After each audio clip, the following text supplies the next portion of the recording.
Greetings and shalom. This is Adrian Scott, and welcome to Truth and Testimony, the broadcast.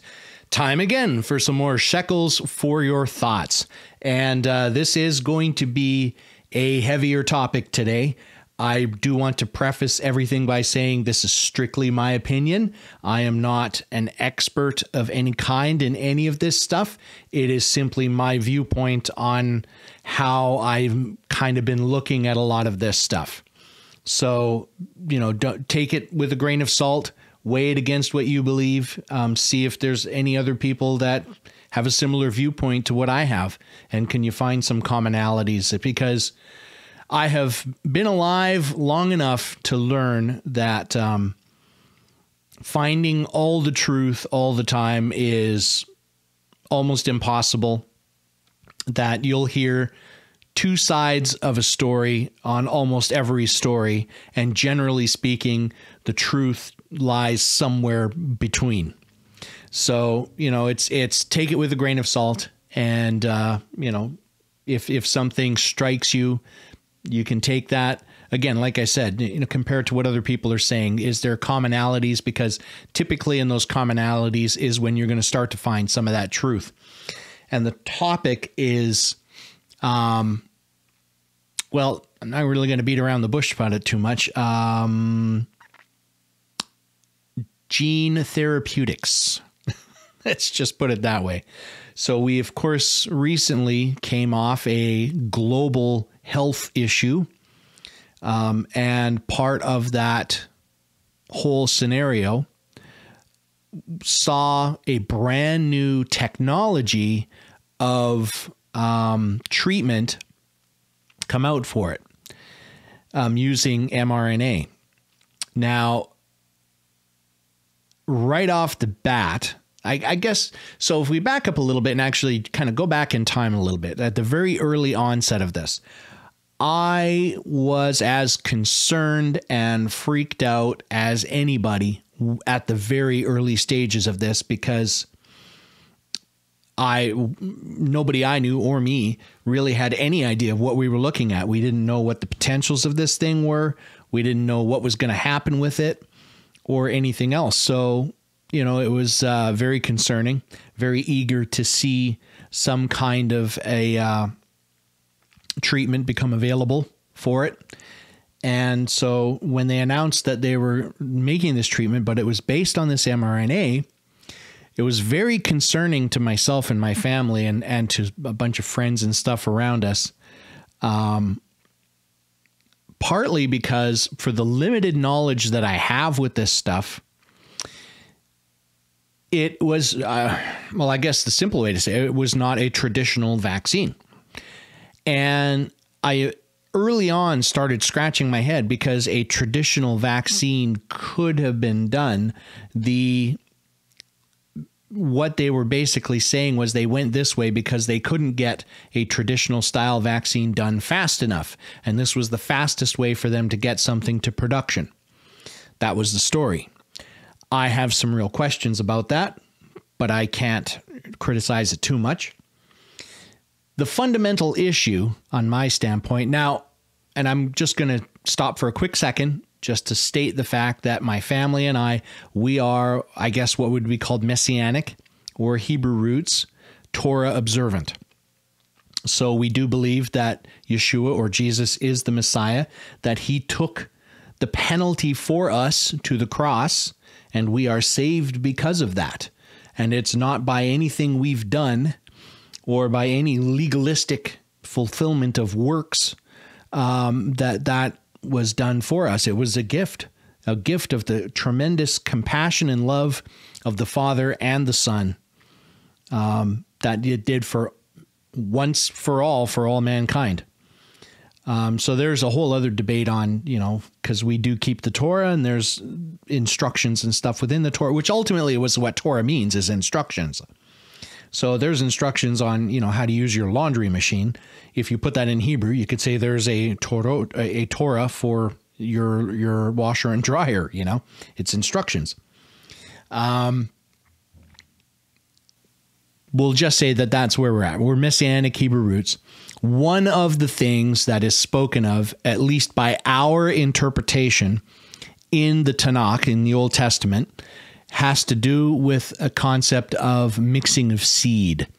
The examples given more specifically are combining different types of grain seeds. But there's also examples given of combining different types of fabric. And it's just this mixture, this idea of mixing. Right? There's also concepts of mixing the Israelites with the pagan nations around them. And God continually told them, don't do that because they're going to corrupt you with their pagan practices. Don't mix. So when you combine all of those ideas together of not mixing and this mixing of seed, agriculturally speaking, I think the very seed, the very nature of us is our DNA. Within that is the language of who we are at every level. Consciously, unconsciously, physically, everything is all defined within the language of the DNA in our system. And of course, RNA is the method of transferring that information from the DNA to the proteins and stuff, whatnot in the body to spread that stuff so that you actually grow and that you become who you are, right? If that information can't get out of the DNA and move to those things and occur, then you're never going to grow. You're never going to be who you are. So you have the core mechanism, which is the seed of who we are, the DNA. And then you have this RNA, which takes that information and that's what propagates and lets us become who we are. So when they had this idea, this vaccine, we immediately saw this as a mixing of seed. They want to take what's in the core of our DNA, add something to it. Now, they would say that it's not affecting the original DNA. I think there's some contention with that as well. But even if it wasn't, it's still taking the information from the DNA, adding these other instructions to it, which were instructions to create this spike protein, which is what would allow your body to build up the antibodies and whatnot to fight off this virus. But we just really saw it as a mixing of seeds. So we were quite opposed to that right out of the gate. Had there been rather a traditional medical treatment, I don't even want to say the word for getting in trouble here, but had there been a traditional vaccine that had come out for this, I don't think we would have been so opposed to that, because the kind of old school attenuated vaccines that we have for most other things are proven to work. It's a system. We know how to measure it. We know what the effects are. But with this new technology, we had no idea what the effects would be, what the long-term effects would be. We still don't know because it hasn't been long-term enough. I think we're seeing some issues, but it was a big question mark. So with the fact that it's this huge question mark and the fact that it's this concept that we saw it of mixing of seed, and this is all for a virus that, as we came to find out over the course of time, had very not nearly as severe impact on the people's health in general as we were afraid of, or as they were leading us to believe early on. That's not to say there weren't people that weren't very seriously affected by this. It happens with any virus. It happens with regular colds and flus. There are people that get very ill. There are people, unfortunately, that die as a result of these things, as well as other medical complications, diabetes, and all these other things that come up. So it's not limited to a virus or a cold or anything like that. But all those things together, and we just really were getting very skeptical. And that kind of leads me to the point of why I wanted to make this video. And it's not so much, we can finger point and make accusations and do whatever, and they could be right, they could be wrong. Whatever the case is, my thought on it, as well as most of the people around me, is that really was setting a stage on, I think there's some people, I think there's a percentage of the population that has some not so good goals in mind from a biblical point of view. I don't think that they're the Antichrist, but I think they're being used by the devil. They're being manipulated and used. That's my opinion. And so they're up to not good things. And I think that for them, this was a trial run. It was a practice run. What could they get away with? What could they not get away with? What could they change to make it more effective next time that they could further their agenda? And so the main reason for putting this out was just, I'm not going to tell people to never get a vaccine or a treatment for stuff, because in many cases, these things have a proven success record. One example that pops into my head, because I do have some family related to this, was polio and getting the polio vaccine.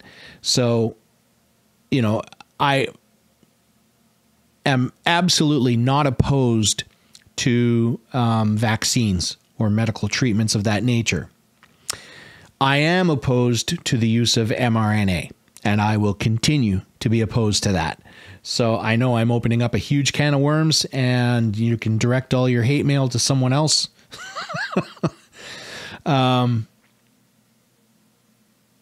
Ultimately, I guess if you really don't agree with me, you always have the option to just turn the video off and go somewhere else, because I'm probably not going to be saying things you want to hear.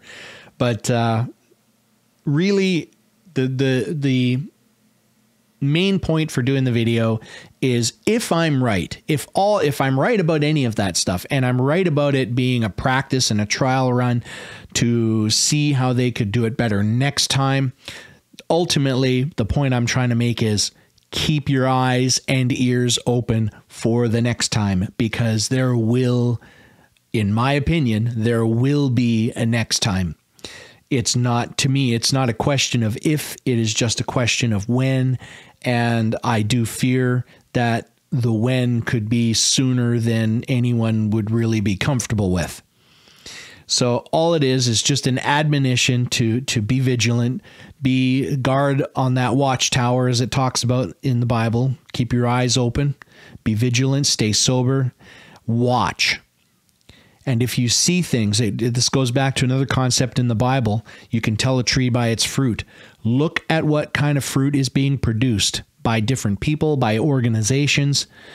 Just see what it is that they're doing. Keep an eye on it, right? Maybe it's harmless. Maybe it is. Maybe it isn't, right? But be aware. Don't bury your head in the sand. Try to stay up on current events. We are heading into, I think we are heading into the end times. I always say, and I do believe that my buddy, my co-host Ray, is he's much more up on kind of eschatology and end times prophecy than I am. I've been more interested learning about language and culture and history rather than what's coming, because I guess part of that is that I believe you can't understand what's coming if you don't understand what's already been. Because one thing I do see throughout scriptures is God is cyclical. He'll just keep teaching the same things over and over again until we finally get it. Because despite what some of us seem to think, we're just not overall the sharpest tools in the shed. Wink, wink, nudge, nudge. So, yeah, I don't want to belabor it too long. I know that's quite the setup, and maybe at some point we may have a different format where we'll kind of tackle this a little more in depth. Maybe we'll look at some numbers and details. This may be a Rumble only exclusive, but in the meantime, I'll just kind of leave it there. So just with that admonition to just be vigilant, stay sober, keep eyes and ears open, and just watch. I suspect that we'll be hearing before too terribly long of another health scare, and they'll be pushing more of this mRNA stuff. There's a Bill Gates, who's one of the co-founders of Microsoft. I didn't realize that he had a full degree in immunology. I didn't realize that he was an expert in immunology and a medical doctor and all these things. But he's been really pushing to get these mRNA vaccines into the animal supply chain, our food supply chain, beef and pork and all that stuff, as well as plants, I do believe. I could be wrong on that, but I think I heard something about having to put in plants as well. So, and I got to wonder why.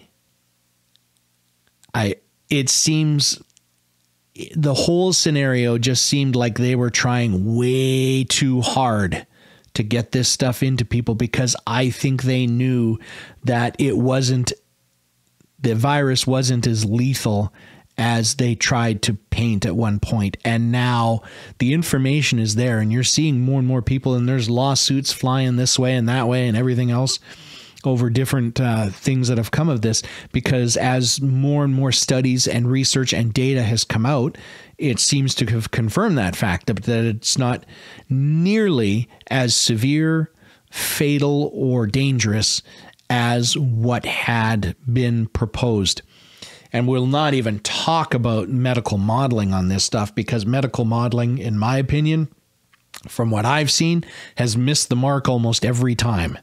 Having said that, I do say I'd rather err on the side of caution.